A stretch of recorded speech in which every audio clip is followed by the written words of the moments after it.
પાછા આવી ગયા ભાઈ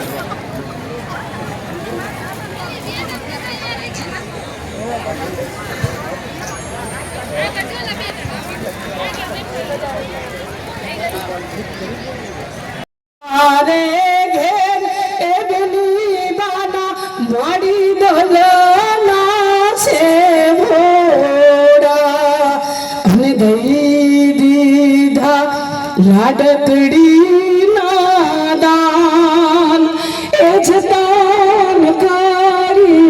जाड़ा जो ए जतान कारी साचा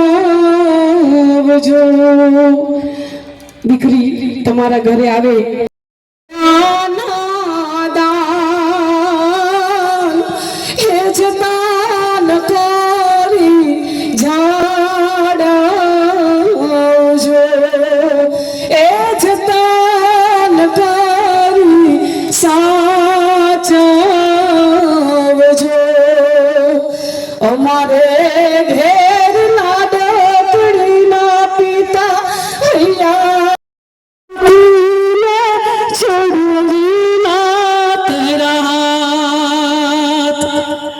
ત્યારે ફરિયાદ હરિયામલીને પીપડીને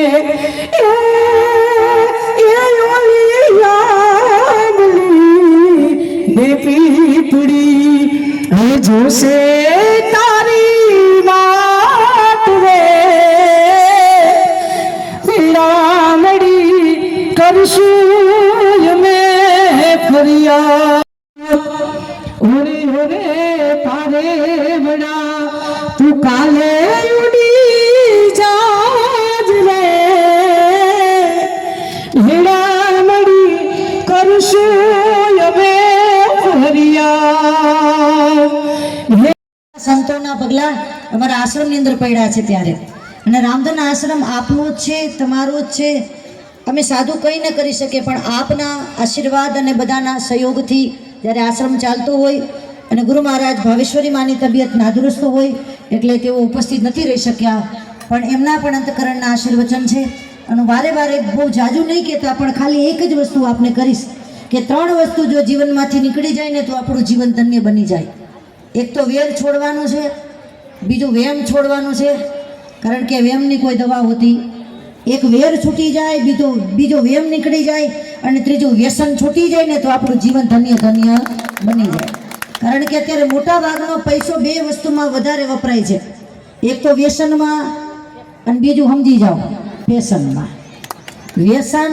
ફેશન અને એમાં ત્રીજો ઉમેરો કરીશ ડેકોરેશન અત્યારે આ 3માં બહુ એટલે બહુ પૈસાનો વ્યય થઈ રહ્યો છે પણ આવું જો સમૂહલગ્ન સ્થળનું આયોજન થાય અને આટલી બહોળી સંખ્યામાં સમાજ એકત્રિત થાય પરિવાર એકત્રિત થાય કુટુંબ એકત્રિત થાય એટલે સમજાય તો સમજજો કે આ એક મોટો સોનામાં સુગંધ ભળે એવો આ સમૂહલગ્નનો અવસર હોય એટલે એકવાર ફરીથી જોરદાર તાળી આ સમૂહલગ્નના આયોજન માટે કેટલા લોકો અત્યારે એક તારે બધા ભેગા થયા છે સમૂહલગ્ન સમિતિ જ્યારે આવું આયોજન કરે ત્યારે સમાજ દર્શન થાય છે દીકરીઓના કન્યાદાન થાય છે કેટલા હા વધુમાં વધુ લોકો આની અંદર જોડાય તો મારી આપ સૌને પ્રાર્થના છે કે આ સમૂહલગ્ન જે જોડાવાથી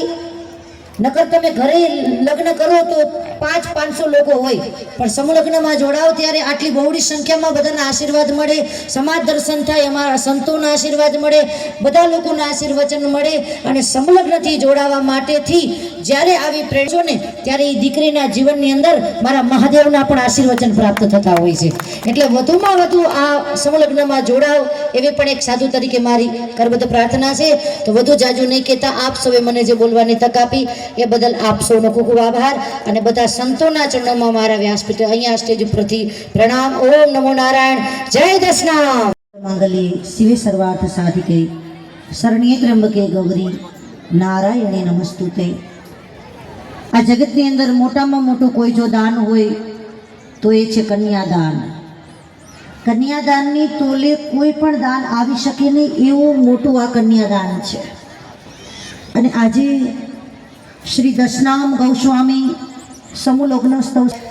આજના રૂડા મજાના આ પ્રસંગે સૌથી પહેલાં તો એકવાર જોરદાર તાલી આ સમૂહ લગ્નના આયોજન માટે થઈ જાય. સમૂહ લગ્નની અંદર જે નવ દંપતીઓના લગ્ન અને એ દરેક નવ દંપતીઓને એક સાધુ તરીકે મારા ગુરુ મહારાજ ભાવેશ્વરી માતાજી અને એક સાધુ તરીકે દરેક નવ દંપતીઓને અમે રૂડા મજાના આશીર્વચન પાઠવીએ છીએ. મા જગદંબા ખૂબ એમનું દાંપત્ય જીવન, ખૂબ એમની મનોકામના પૂર્ણ કરે, એમના પરિવારમાં સુખ શાંતિ સંપત્તિ આપે એવા એક સાધુ તરીકેના અમારા એક હૃદયપૂર્વકના આશીર્વચન પાઠવીએ છીએ. અને અહીંયા આટલી બહોળી સંખ્યામાં જ્યારે સાધુ સમાજ એકત્રિત થયો હોય ત્યારે સ્ટેજ ઉપર બેઠેલા અને મારી સન્મુખ બેઠેલા આપ સૌને મારા ઓમ નમો નારાયણ છે. બાપા, મારી માતાઓ બહેનો, મારા ભાઈઓ વડીલો, આટલી સંખ્યામાં સંત સમાજના દર્શન કરવા એ મારા માટે પણ એક સૌભાગ્યની વાત છે.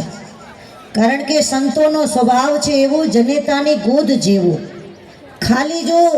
સંતોની કૃપા મળી જાય ને તો પણ કાચના મોતી હીરા બની જાય છે. संत न होत संसार में तो जली जात ब्रह्मांड, ज्ञान के जी लहर से वो तो ठारत ठामो ठाम. આ એવું દશનામ ગોસ્વામી સાધુ સમાજ છે કે આપના આશીર્વાદ પણ જો પ્રાપ્ત થઈ જાય ને તો જીવન ધન્ય થઈ જાય. એવો અહીંયા જ્યારે સાધુ સમાજ એકત્રિત થયો હોય ત્યારે એકવાર જોરદાર તાલી આપ બધા માટે થઈ. અહીંયા બેઠેલા આપ બધા અંબકે ગૌરી નારાયણી નમોસ્તુતે નારાયણી નમોસ્તુતે. અખંડ મંડલાકારમ વ્યાપ્તમ યેન ચરાચરમ તત્પદમ દર્શિતમ યેન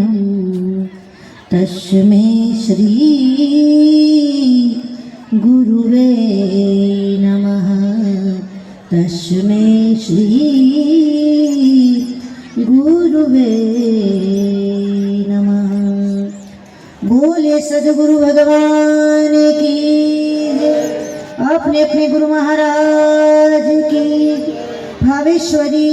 मातनी सत्य सनातन धर्मनी अपने अपने मात पिता की हरिओम नमः पार्वती पति हर हर महादेव हर जय दशनाम।